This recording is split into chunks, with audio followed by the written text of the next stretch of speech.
how do you get all those people in the stands that early? And my response is, I don't know. We open the doors.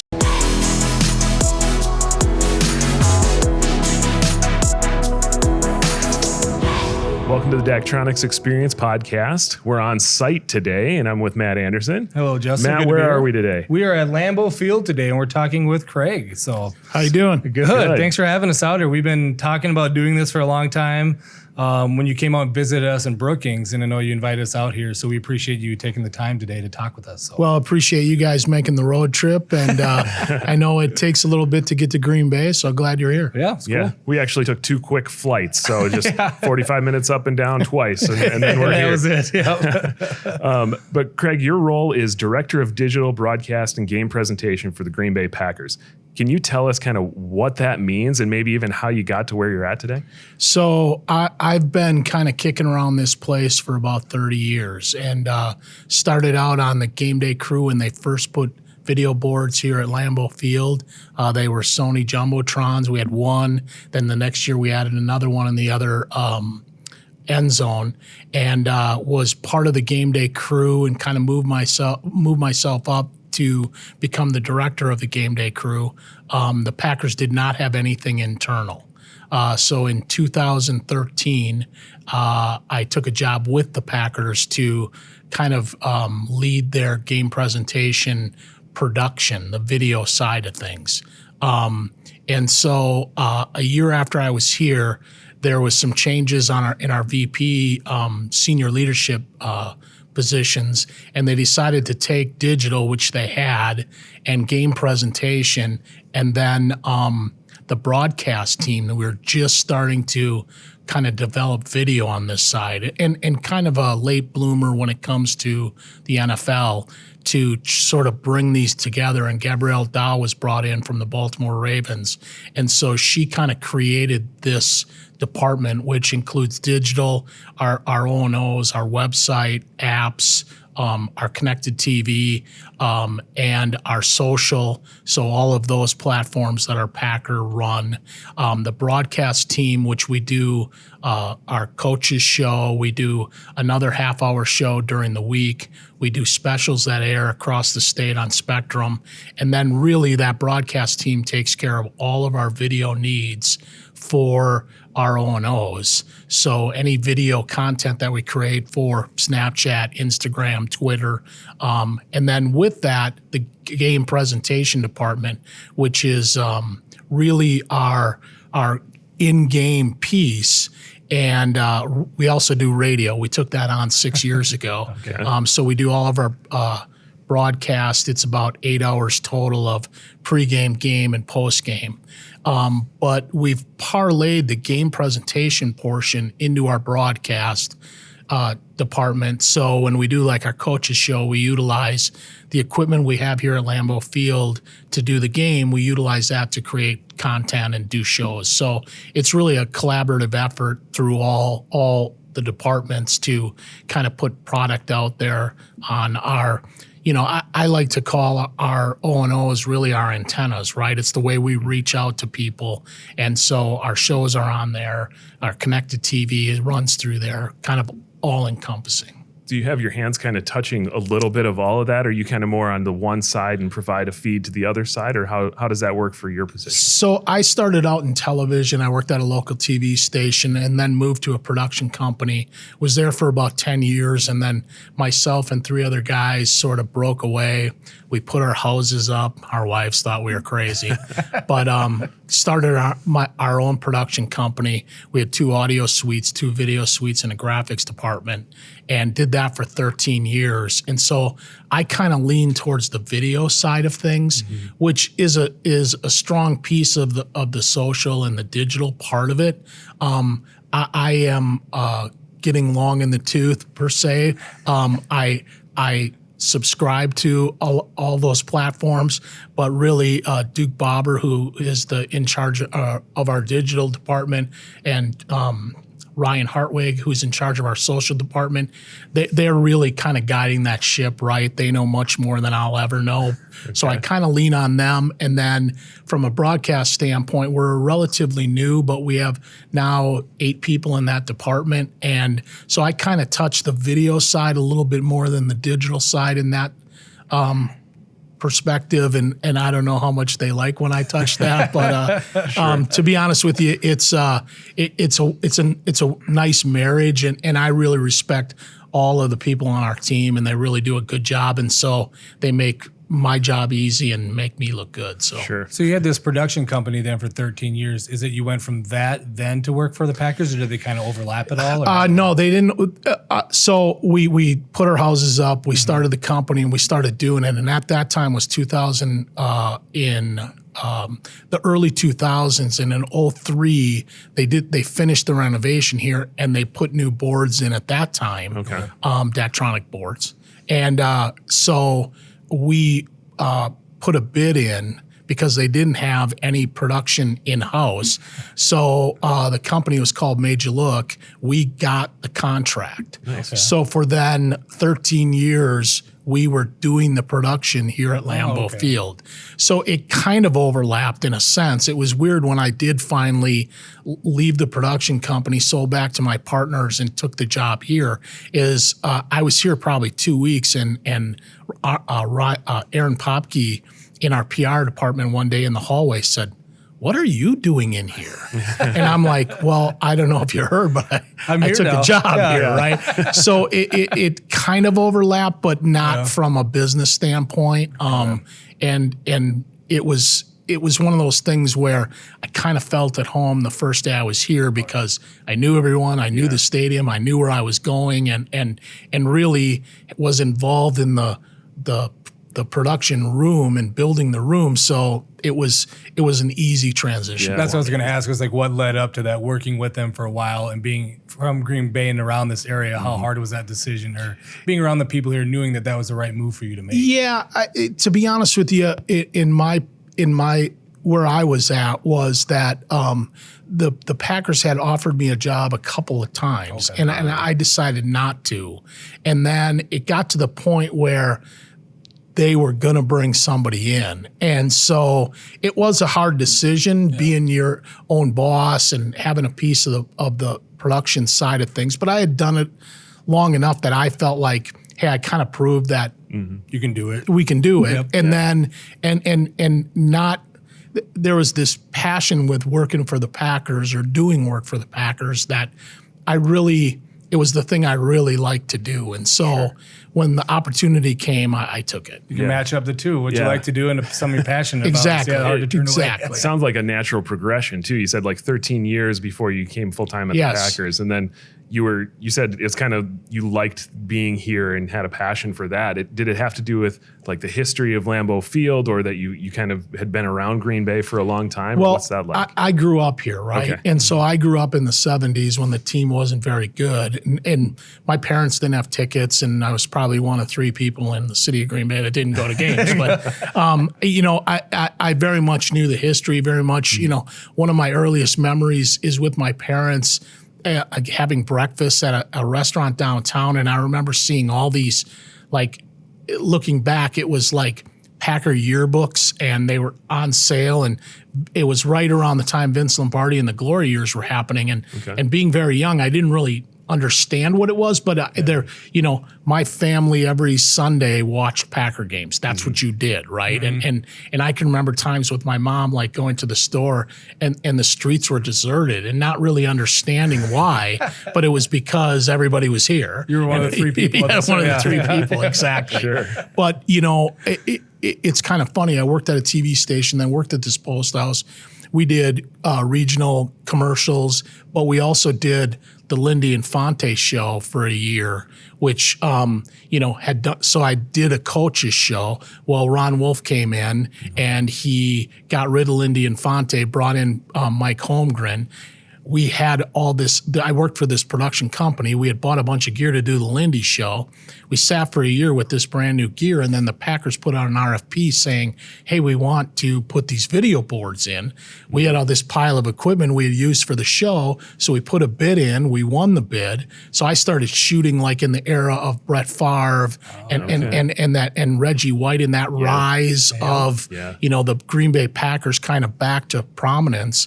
And so that just sort of fueled it. So I think it was like 8 years that we had that contract. We left, then we got the contract. So it had been part of my career for, almost my whole career of doing things for the Packers. I can imagine how different it's been even when you started helping out the Packers, and you kind of said this in the intro of all the different things that go on now, whether it's social media, digital production. I mean, what has that been like when you started with either if it was the Sony Jumbotron to what's now, kind of like that growth of all of a sudden everything you're involved with now, I got to imagine it's way different obviously than it was back then, but like how has it been to see that? It's been crazy. There's so much now, right? Like yes. It's just, When we first put the boards in, we didn't really know what to do with them. And to be honest with you, we weren't doing a lot of digital advertising with it. We went to Kaminsky and watched a production they were doing at Kaminsky Park. The head of marketing here used to work for the White Sox, so he got us in. We were observing kind of what they did. So, and at that time it was 4x3 video.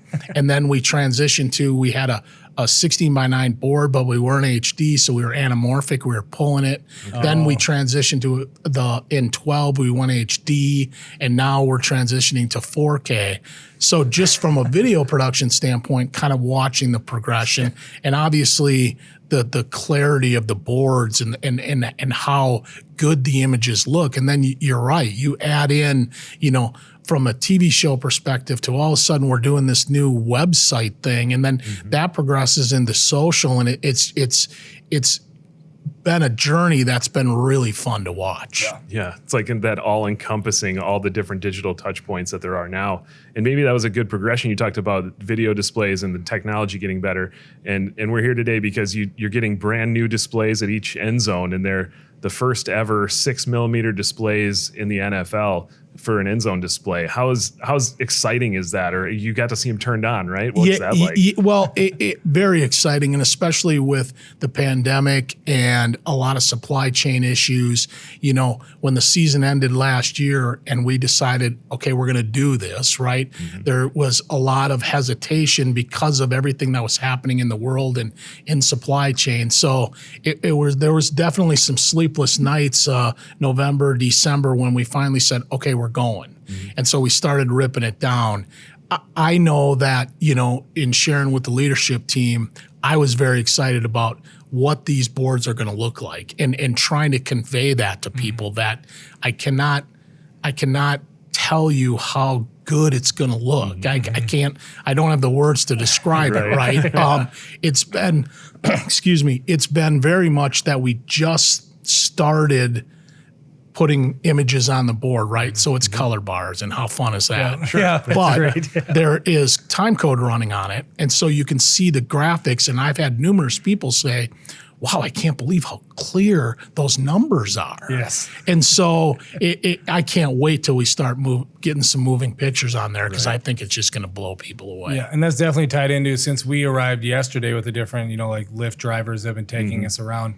Anytime we come by the stadium, they've been mentioning, they've been turning those boards on now. We can see even color, like they mentioned color bars, but they're all excited about it. They don't understand what it means. I think I even said to the driver, I go, it's the first 6mm in an end zone in the NFL. Not that means anything to the driver. Right. Oh, really? Oh, cool. Yeah, sweet. I'll put that away. And we basically doubled the size of it from a width perspective. Okay. And a lot of the stadium blocked the boards prior, so they're a lot more visible right now to the community. There's a lot of people in Green Bay that are very proud of this team, right? It's community owned, they're shareholders. So a lot of people hear references as our team, and really they mean it because they have a share that's hanging in their house, right? They're part of it. The local TV station here, which is probably about 2 blocks away from the stadium, has a camera up, and they use it for their weather shot. The Doppler one over there? Okay, yes. I saw that. and put it out on social media. They had it in their newscast that there's images on the board, right? happening. So not only just driving by, but the whole northeastern Wisconsin knew when we turned the boards It's a beacon you got out there right now. So even maybe take us back to, we've talked about it being the first 6 mil, right, for an end zone, but when did you guys decide to go that route with it? Because we know you're thinking about, you're starting to tear down displays, you want to go up. How was that like, maybe planning of either the size or going with the 6 mil display? Like, what kind of enticed you guys to go that way? Well, obviously you're not looking for where you're at today. You're looking at what's the longevity of this, amenity you're putting in the stadium. And we have never really wanted to be bleeding edge, but we want to be cutting edge. So 5, 6, 7 years from now, this gear is still relevant and still very much an asset to the fans that are here at the stadium. So we were looking at going 4K and then really looking at how do we get the best image quality and continue to have longevity in the boards that we're putting in. And we were talking off camera before that, it's Lambeau Field and it's kind of this shrine to the NFL, right? And it's oldest stadium in the league. And we don't have boards all over the place, but how do we make the ones that we have be as good as they can be? So there were sleepless nights. Should we, shouldn't we? Should we go that tight of a pitch on it? Should we, go that tight with the LEDs? And in the end, it's not just my decision, but, went into the senior leadership team and said, hey, here's the advantages, here's the disadvantages. And really it was kind of a joint decision to go that way. Yeah. And this town's definitely about football. Even at the hotel we've been staying at, there's drawings right outside the elevator of dissecting what's inside of football and how our football is put together, or shoulder pads. And it was one of those. There's a lot of Packer stuff around town, but there's a lot of just football specific things you can tell. Which even brings it into the stadium too. You're talking about being cutting edge. Like, you didn't need to be bleeding edge, but you wanted to make that investment in the future for 5-7 years down the road. So you went with the better pixel pitch and technology to get you there. And it's kind of marrying the historical aspect of Lambeau Field with that cutting edge technology. So, fans get the tradition and the latest technology, so they don't feel like they're missing out on anything from that perspective either. Exactly. And so it had been, 10 years since we replaced the boards, and the LED technology had changed a lot in that time frame, right? And so probably to the average person doesn't really see it, but I travel with the team. We do the radio broadcast on the road, and so I see everybody, and I could see the difference of some of the teams that have 10 millimeter compared to what we had. It really, to me, was night and day. Now, I annoy my wife sometimes because I'm watching TV and I'm making comments about their production.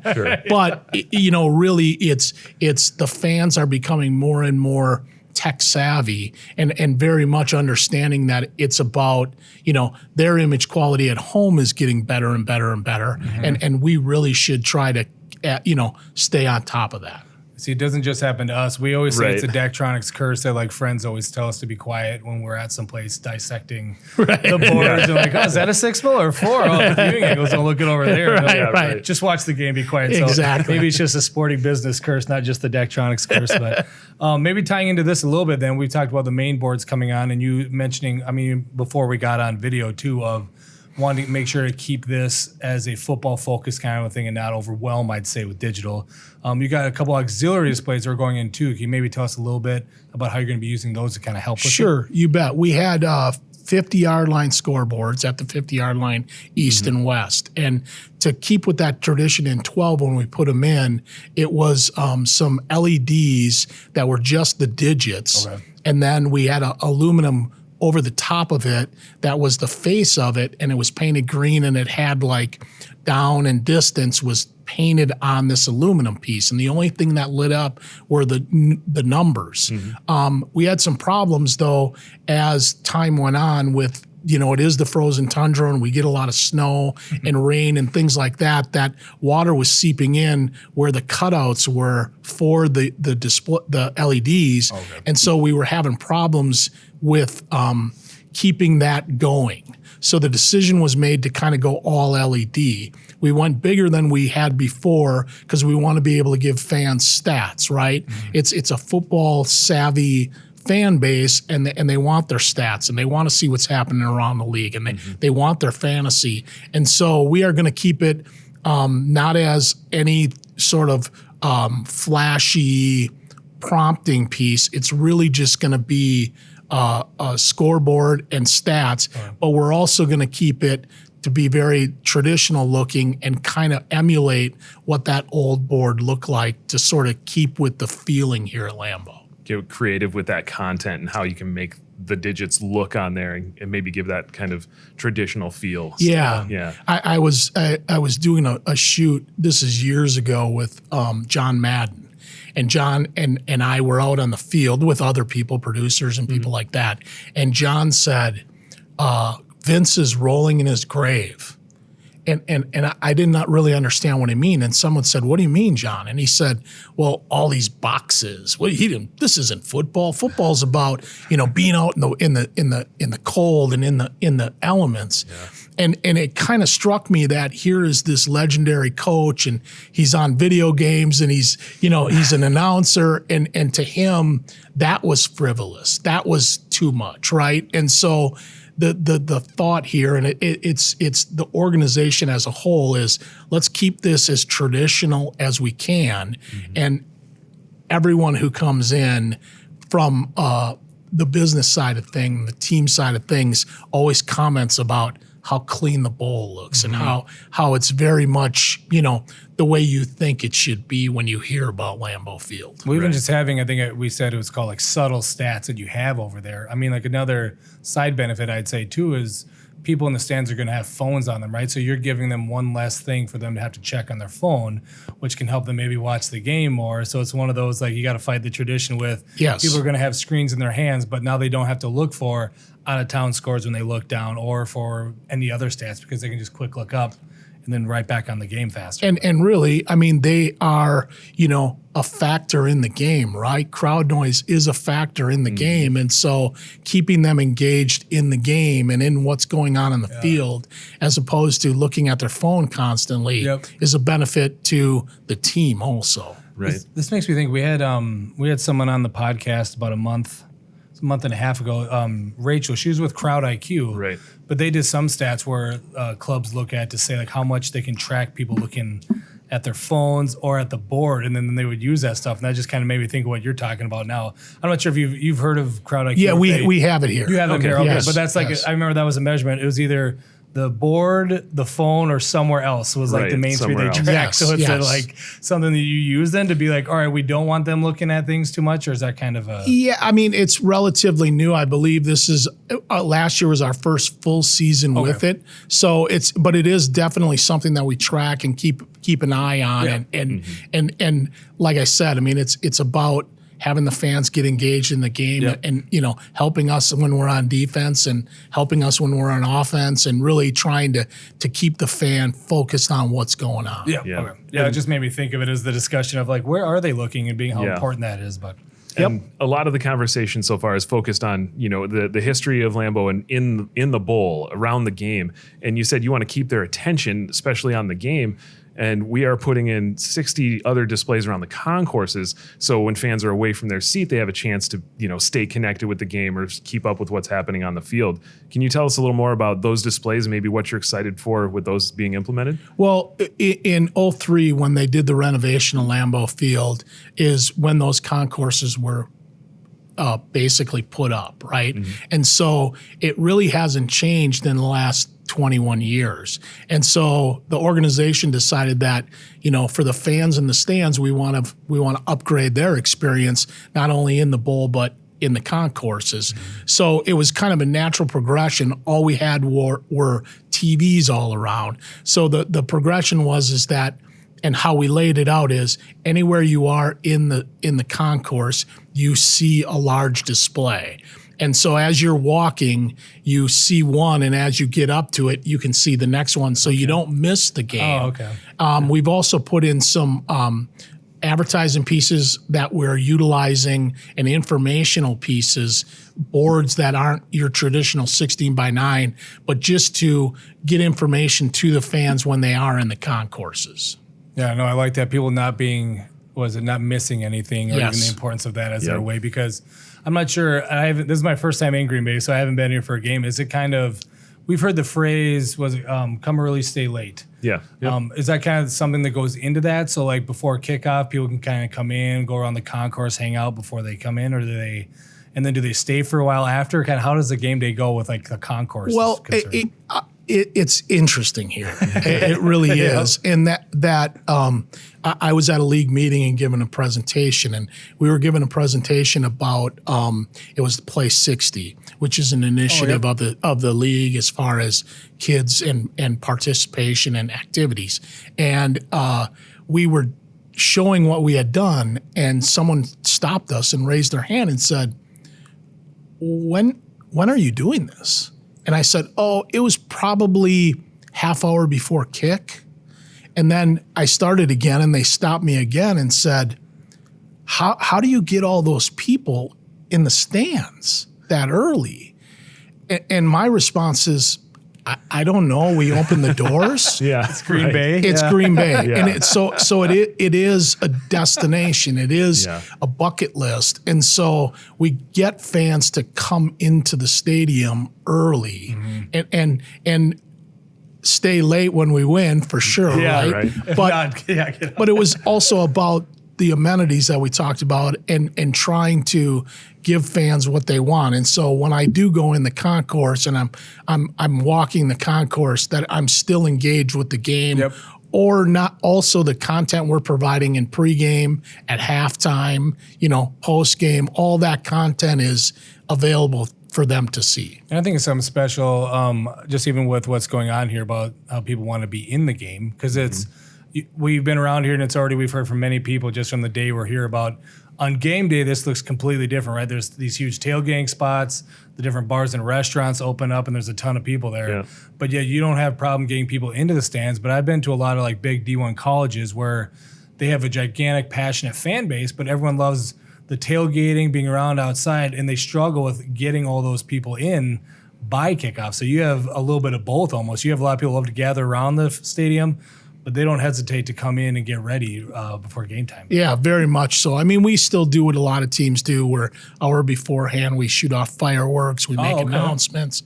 And part of that is to help with that flow of fans coming and going, because you're going to get that kind of rush just before kick, bottleneck a little bit. Yeah, but it is very much is not a big a deal for us, because they do want to get into the stadium and see the stadium and be a part of the pregame festivities. Yep. Yeah, and you talk about getting people into the stadium, and there's always events going on here. Like you said, it's somebody's bucket list. I think there's even a sign that comes in and says somebody's bucket list is today.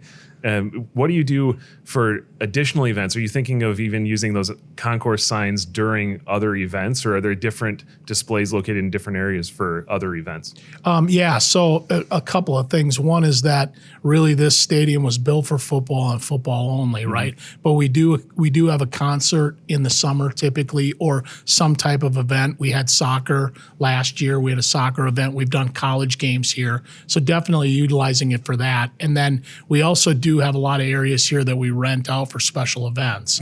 And so I would say probably 4 or 5 years ago, we put LEDs in our Legends area where we have wedding receptions and conferences and meetings that people can utilize that. And then that does flow into the bowl itself and the concourse. So we're definitely planning on utilizing those whenever possible. You're talking about someone's bucket list just to come here, and it's another one to have your wedding reception here, I guess, as well. That's like, I don't know, that's another level of a bucket list. But and is there any other displays? I know 60 is a lot to keep. Like I keep asking Justin, how many again? There's 60, but there's so many in here. And I think it's the most we've ever installed at an NFL stadium. Right. The most Daktronics has ever installed at an NFL stadium for the number of displays. Yeah. So is there any other areas that you're able to hit? Like, it's the concourse, these other club suite areas, like kind of where are they all placed? So right now, those 60 are in our third floor concourse. Okay. There's a plan to now do, when we finish that, to do the first floor concourse and put displays in that to mirror kind of what we did above, and it's bigger. So I don't have the exact number, but it's going to be more. You know, 5 years ago, we put marquees up. We'd never had video boards in that. We have Daktronics on, we have 2 boards, 1 on each side, so that's 4 boards there. We also have an area called Titletown, which is across the Ridge Road from the stadium, which is a mixed-use area where there's businesses, restaurants, hotels. There's a sledding hill there, a skating hill, and so we put screens in there also. So we have area for people to rent in there in that area. So we're slowly kind of bringing in the LED to the whole campus. And then I don't know how it's been. I mean, we arrived here too, and there's obviously a lot of construction going on besides even just the main video boards, which I'm assuming are the 2 big cranes that we can see from pretty much any hotel area we've been at. Right. Maybe even just not Daktronics related, but like what other kind of upgrades are you doing here? Because I imagine there's a lot more going on here than just putting in new displays, right? Yeah, so not only with the displays that we're putting up in the concourse that we talked about, we're also doing adding on to our football space. And so there's a lot of Daktronics screens that are going in our football space. And that should come online in the next month or so. So between now and when the team gets back for training camp, that facility and that area will be opened up. And then we're also putting in a addition to our alumni suite. So we bring a lot of alumni back for games, and we've put a deck on the side of it and expanded that space to get more alumni. They want to come back. And the deck is part of that to amenity for them, but also the fans have very much enjoyed seeing the alumni back, right? So every year we do a game where we bring alumni back and we introduce them and they come through the tunnel. During COVID, we were kind of forced to do it on one of the overhangs or kind of like balcony areas, and the fans went bananas. So we still want to do it on the field so everyone can see, but the decision was made to add this balcony, and so the alumni players who, you know, because of the passionate fan base, and they know who people are and when they played and when I was a kid, or I saw that sack you had or that interception. So this is an area where they can the alumni can be seen. Awesome. The best of both worlds there. Like you do it on the field so everybody at the game can see, and then you also got the balcony for additional. That's really cool. And then there's, I mean, all this installation going on at the same time. I would say our project management group is sometimes maybe an unsung hero during our projects because, again, you've mentioned all these other things going on besides the LED boards. How has it been like working with our project management group to make sure, I mean, obviously people are butting heads as they're doing things here, but there's a lot of things to coordinate here. I don't know if you can speak to that a little bit. Yeah. I mean, it's been great, to be honest with you. Brock's kind of my main contact and has really kind of guided this project from beginning to end, and it's been great to work with. I will say that we're ahead of schedule. Things are going really well. We got some great weather and low winds. That helps a lot. But, I think we were planning on first turning the boards on this week, and the north board's been on for over 2 weeks. The south board got turned on last week. So we're really making some great progress. But, you say unsung hero. I mean, part of it is, I don't worry about it, because those guys know what they're doing. They've done it before. Brock's been, guiding me along the way, and very much is something that is on your mind, but not something you're stressing about, because they're going to do a good job for you. That's like an offensive lineman, right? Unsung hero. If they do their job well, you don't talk about it. Agreed, 100%. And you don't worry about it. Good football analogy there. And I drop back, and I don't worry about my blind side. There you go, right.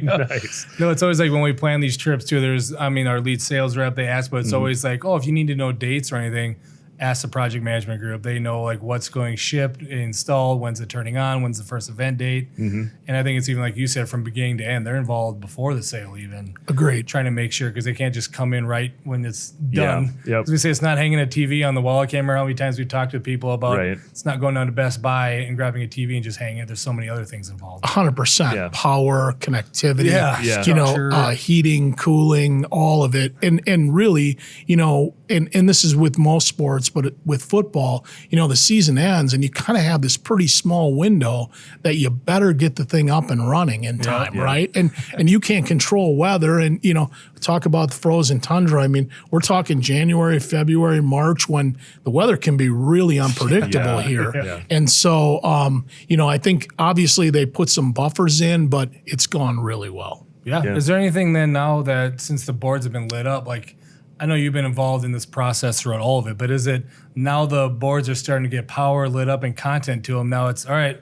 Now Kregg's coming in. Now you get your stuff to start trying to figure out how you're gonna operate them. I know you mentioned you got a lot of training going on right now to control them. So is it kind of now it's go time for you and your group because it turned on? 100%. And so, you know, it's kind of like you got a new car and you got to figure out where the blinkers are and the lights. And, you know, it's really, and you don't have one car, you got multiple, many systems, right?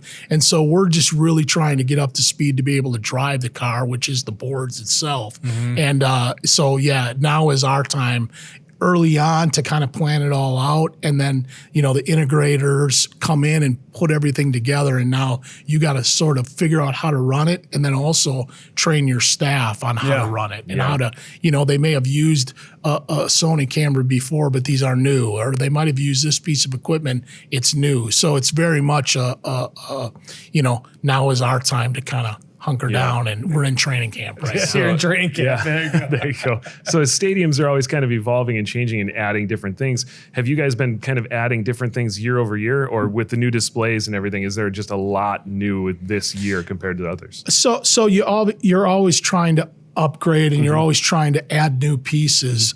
I will say though that, you know, we were HD, now we went 4K. We were a standard base, now we're IP based. So we have made some pretty wholesale changes here in a sense of what our backbone is. And with that, we've really added a lot more PTZ cameras, more cameras on the field, you know, more technology to be able to support the 60 concourse screens, which we never had before, what we're doing at the 50-yard lines, not to mention what we're doing on the board. So this has been a pretty big upgrade for us. Yeah, and then I think we were even meeting with Justin, one of your interns here too. He was talking about all the things getting ready. Is there a first event? I think you mentioned like there's like some family fan fest. Well, our first event is a shareholders meeting. We have a shareholders meeting here. It's going to be 3 days before camp starts. It's typically right around that time. We get about 15,000 people that come to the stadium for the event, and it's very much a business meeting.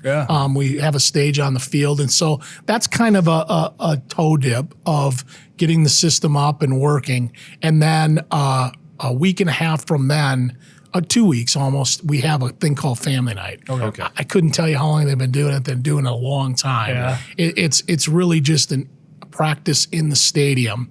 Tickets are really cheap.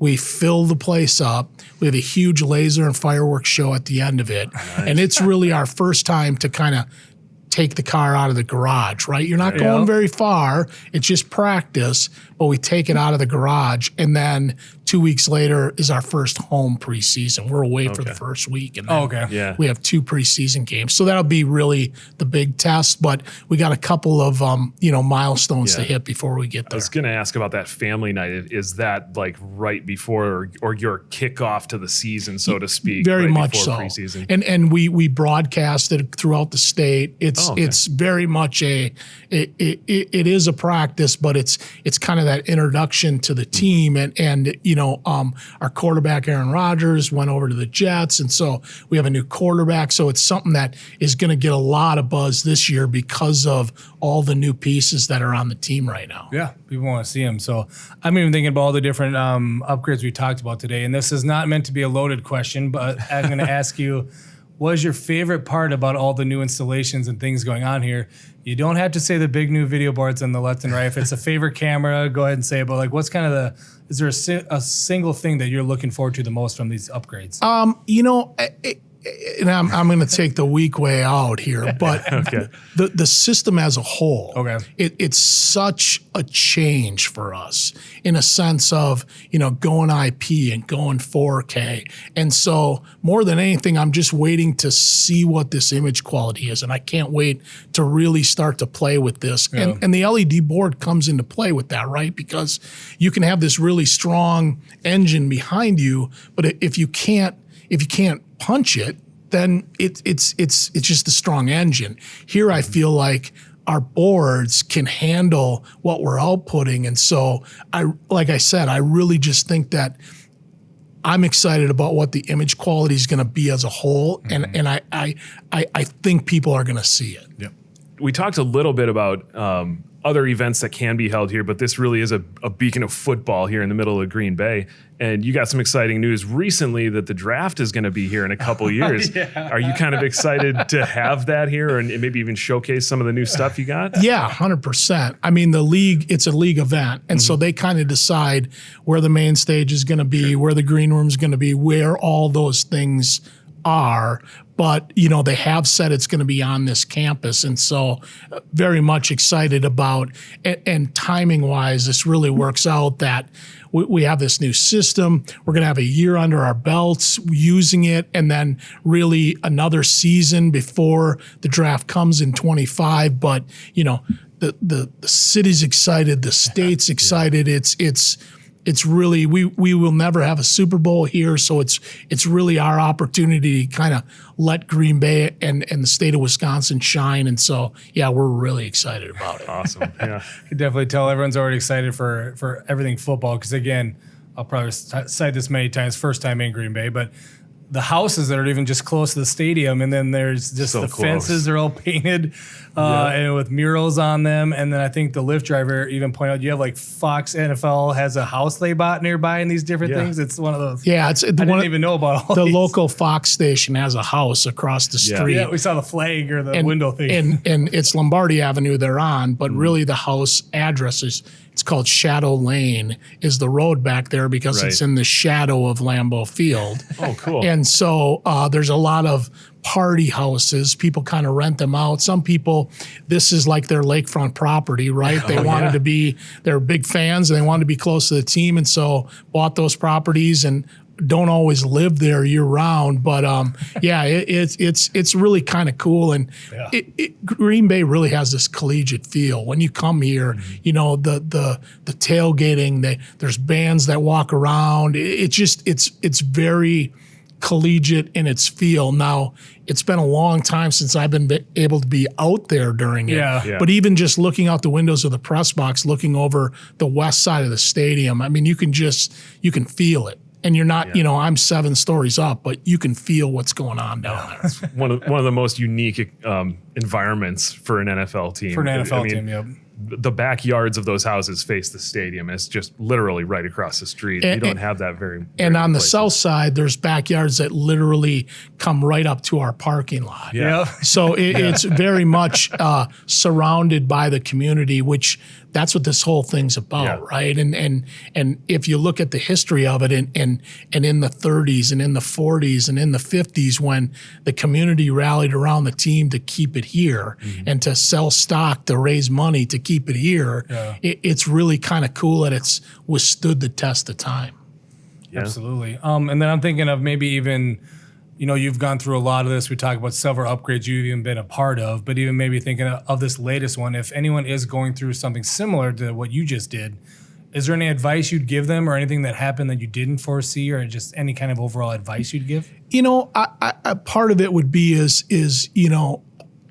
I think for me, I would tell someone, don't be afraid, right? I mean, part of it was this huge jump, and should we make it? Are we going 2 bleeding edge with this? Are we not? But there's other teams and other networks that have gone IP. And so I just think, you got to kind of trust your gut. You got to trust that what you're doing is the right thing and sort of take it through. And we really haven't had many tech issues up to this point, which I kind of thought we were going to as we're kind of expanding the system. But it's really been, knock on wood, it's been it's been so far so good. Yeah. Is there anything we haven't covered so far that you're really excited about? I mean, you said the whole system coming together is really the biggest part that you're really looking forward to. Yeah. I to be honest with you, we've the other kind of struggle piece that was sort of different for us is for the last 30 years I've been involved, we've had a control room and we had a machine room off the control room. And so to be honest with you, if there was a problem, if there was an issue, I could get up out of my chair and run in and do technically whatever we needed to do. We are kind of landlocked, and because of this expansion, did not have the room to put all of the hardware in the control room. And really, the best place we could find is 6 stories down in the north end zone. So we are 6 stories away from the equipment. Okay. Now we have KVMs and we can control things remotely, but physically at the control room or the machine room is we have some staff that's going to be down in that area, but it feels kind of weird that it's not that close, right? But so that's going to be a transition for us. I have talked to other teams who have done that, who it might be across the hall, it might be on the other side of the stadium, and all of them kind of assured me that it's not as bad as you think it's going to be. So we are, that's the one thing that feels a little weird, especially as you're sort of working the bugs out and stuff, that I can't run over there and reboot, or I can't run over there and patch something. So I'm a little worried about that, but overall, we're gonna work through it. We're gonna figure it out. Yeah. There you go. Learning curve with new technology sounds familiar, right? Exactly. I thought you were gonna say, because I know we talked to you while you were in Brookings, South Dakota visiting, and we talked to you about that trip already and what you got to see there. But you did sign a cabinet when you came there. We didn't know whether to ask. Have you found it at all? Do you know where it is? I don't know where it is, but one of the guys on my staff, he took a picture of it and sent it to me. Okay. And so I have a picture on my phone of the cabinet signed and in place.